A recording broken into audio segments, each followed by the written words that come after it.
So the next question is, a month back, I think you were in San Diego for the scientific sessions. Yep. Scientific sessions. The first question is, what are some of the things that you saw there or learned there which are not yet disclosed to the public? The cool things that are coming up. So anything that you saw new or you want to share with the viewers? Even if I understood anything that was there, I probably shouldn't comment on that just because it probably isn't appropriate. But anything that was presented at San Diego is probably public information at this point now, so I'm pretty sure you could probably hop onto the web. I know the professional.diabetes.org is the website where all that stuff is kind of posted, so the abstracts are probably posted there.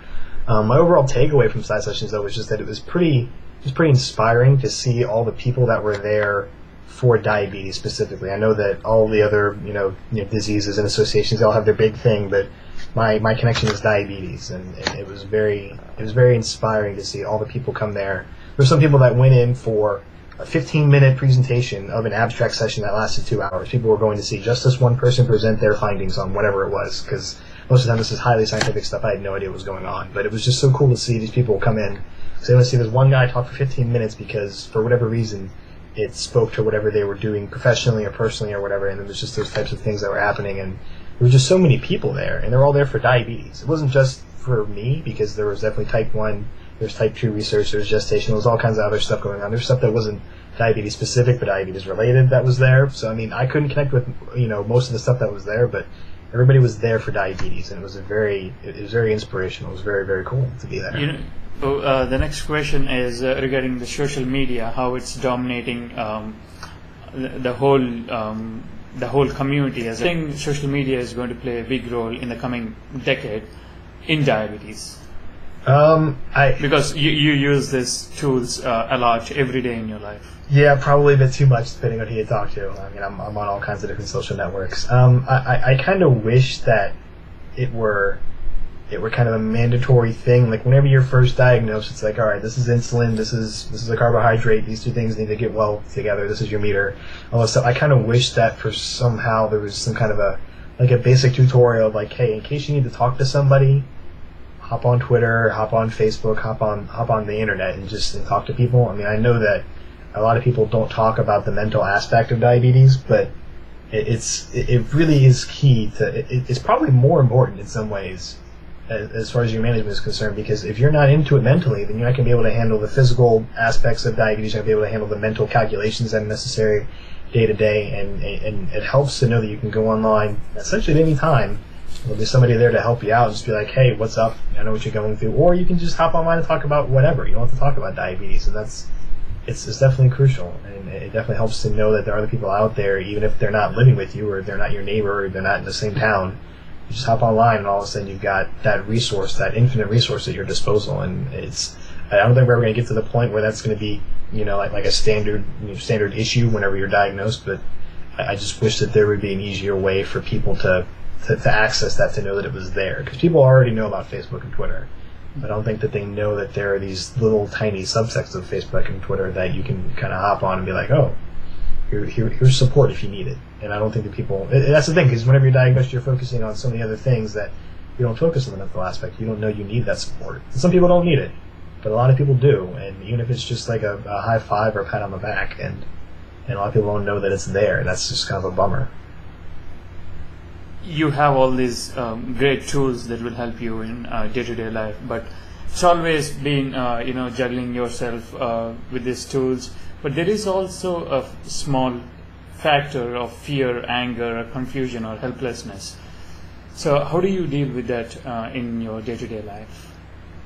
I don't have... Well, the anger, I suppose, is probably the one thing I get the most as far as emotions are concerned. I don't know. You just kind of deal with it, because you know that it's not going away anytime soon. So you can get angry, and it's perfectly okay to get angry. It's perfectly normal, but you just have to understand that, tomorrow's another day, and you just kind of press the reset button on whenever you have if you're at 300, it's like, okay, get back down under 2, and you get back under 150, and then you start over, and you just do it over again. You have to kind of accept that it's going to happen, and essentially move on. It sounds kind of cold, but it just, the sooner you kind of come to the grips with the fact that it's not going anywhere, you just have to find the best way to live with it until you don't have to live with it anymore.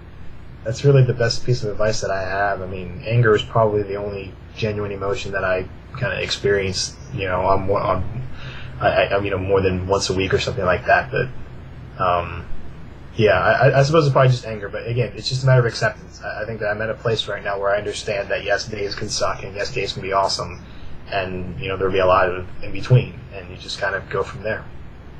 So, since you work for American Diabetes Association, and also you're involved in a lot of this diabetes advocacy, so what's your experience on that?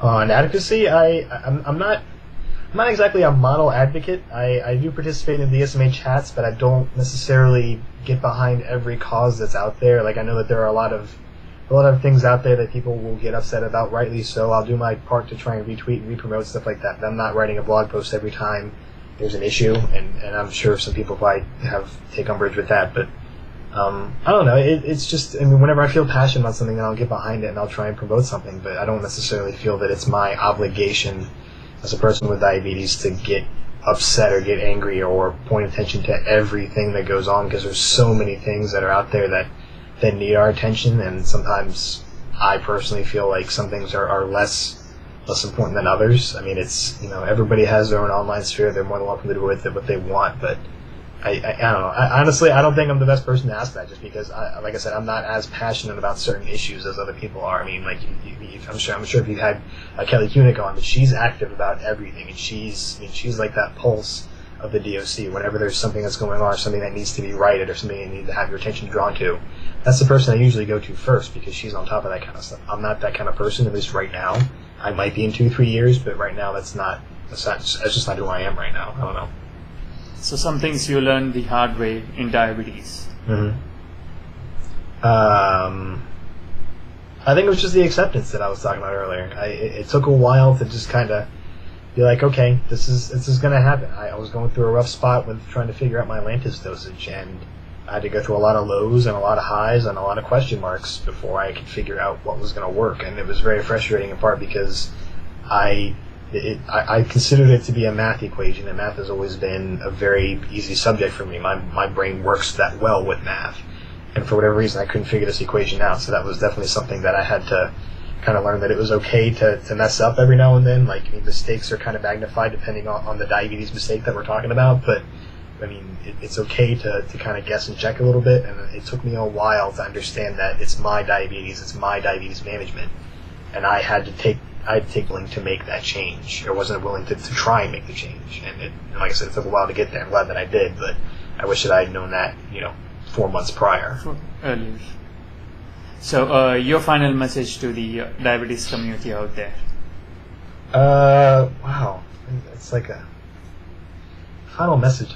Keep doing what you're doing. If people are watching this, then they're already connected. Do what you can. You don't have to necessarily get everybody. I mentioned it earlier about Facebook and Twitter. You don't have to get them on there to participate. They don't have to blog, but just educate them on the fact that it's there if they need it.